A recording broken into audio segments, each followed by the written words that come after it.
السلام علیکم ورحمۃ اللہ وبرکاتہ۔ اتحاف المسلم کا سبق۔ عن ابی ہریرہ ان رسول اللہ صلی اللہ علیہ وآلہ وسلم، ابو ہریرہ رضی اللہ تعالی عنہ سے روایت ہے کہ رسول کریم صلی اللہ علیہ وآلہ وسلم نے قال فرمایا، اذا توضأ العبد المسلم، جب بندہ مسلم توضأ وضو کرتا ہے، اب المؤمن یا بندہ مومن وضو کرتا ہے، فغسل وجہہ، تو جب وہ اپنا چہرہ دھوتا ہے، خرج من وجہہ، تو اس کے چہرے سے نکل جاتے ہیں کل خطیئۃ، تمام گناہ،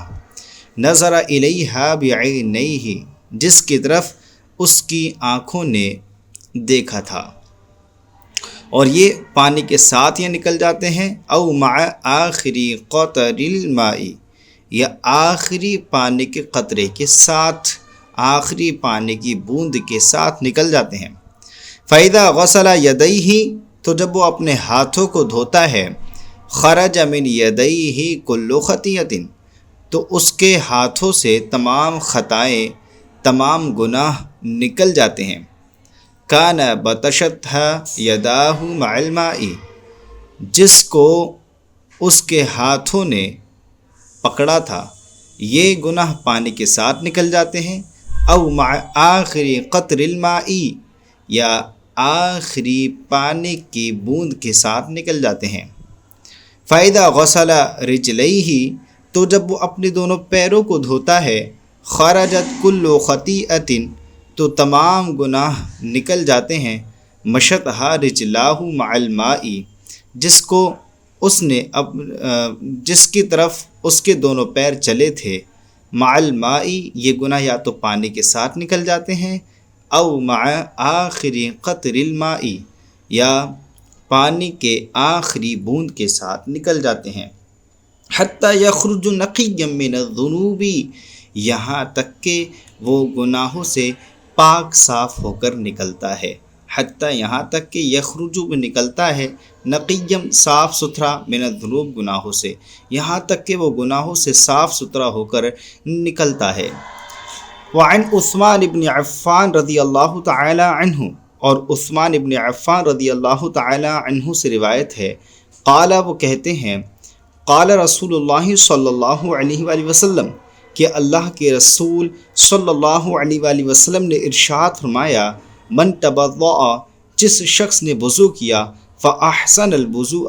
تو اس نے اچھے طریقے سے وضو کیا، خرجت خطایاہ، تو اس کے گناہ من جسدہ، اس کے جسم سے نکل جاتے ہیں، حتی تخرج من تحت اظفارہ، یہاں تک کہ گناہ اس کے ناخنوں کے نیچے سے نکل جاتے ہیں۔ وفی روایت ان عثمان توضأ،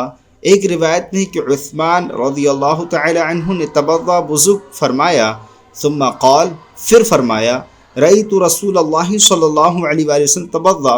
مثل وضوئی ھذا، میں نے اللہ کے رسول صلی اللہ تعالی وسلم کو توضأ، وضو کرتے ہوئے دیکھا، مثل وضوئی ھذا، اپنے اس وضو کی طرح، میں نے اپنے وضو کی طرح رسول اللہ صلی اللہ تعالی وسلم کو وضو کرتے دیکھا۔ ثم قال، پھر آپ صلی اللہ تعالی علیہ وآلہ وسلم نے ارشاد فرمایا، من توضأ ھکذا، جو شخص اس طریقے سے وضو کرتا ہے، غفر لہ ما تقدم من ذنبہ، تو اس کے گناہ بخش دیے جاتے ہیں جو اس نے پیچھے کیے ہیں، غفر لہ، تو اس کے گناہ بخش دیے جاتے ہیں، ما تقدم من ذنبہ، جو اس نے پیچھے کیے ہیں۔ وَكَانَتْ صَلَاتُهُ وَمَشِيُّهُ إِلَى الْمَسْجِدِ نَافِلَةً، اور پھر اس کا نماز کے لیے نماز پڑھنا اور اس کا مسجد کی طرف چلنا، یہ سب کے سب دوسرا ثواب ہوتا ہے، یہ نفل ثواب ہو جاتا ہے۔ وعن عثمان ابن رضی اللہ تعالی عنہ انہ توضأ فاحسن الوضوء، عثمان رضی اللہ تعالی عنہ سے روایت ہے، انہ توضأ، کہ انہوں نے وضو کیا، فاحسن الوضوء، تو بہت اچھے طریقے سے وضو کیا، ثم قال، پھر فرمایا، من توضأ مثل وضوئی ھذا، جس شخص نے میرے اس وضو کی طرح وضو کیا، ثم اتی المسجد، پھر مسجد آیا، فرکع رکعتین، پھر 2 رکعت نماز پڑھی، ثم جلس، پھر بیٹھا، غفر لہ، تو اس کے بخش دیے جائیں گے ما تقدم من ذنبہ، جو اس نے پیچھے گناہ کیے ہیں، یعنی جو اس نے پہلے گناہ کر چکا ہے اس کے پہلے گناہ اس وضو کے ذریعے اور اس میں مسجد میں 2 رکعت نماز پڑھنے کے ذریعے تمام کے تمام بخش دیے جائیں گے۔ یاد رکھیں یہاں پر جو گناہ سے مراد ہے وہ گناہ صغیرہ ہے۔ قال، فرماتے ہیں وقال علی رسول اللہ صلی اللہ علیہ وسلم لا تغتروا، اور مجھ سے رسول کریم صلی اللہ علیہ وآلہ وسلم نے ارشاد فرمایا لا تغتروا، تم مغرور نہ ہو جاؤ، یعنی غرور والے نہ ہو جاؤ یہ حدیث سن کر کے۔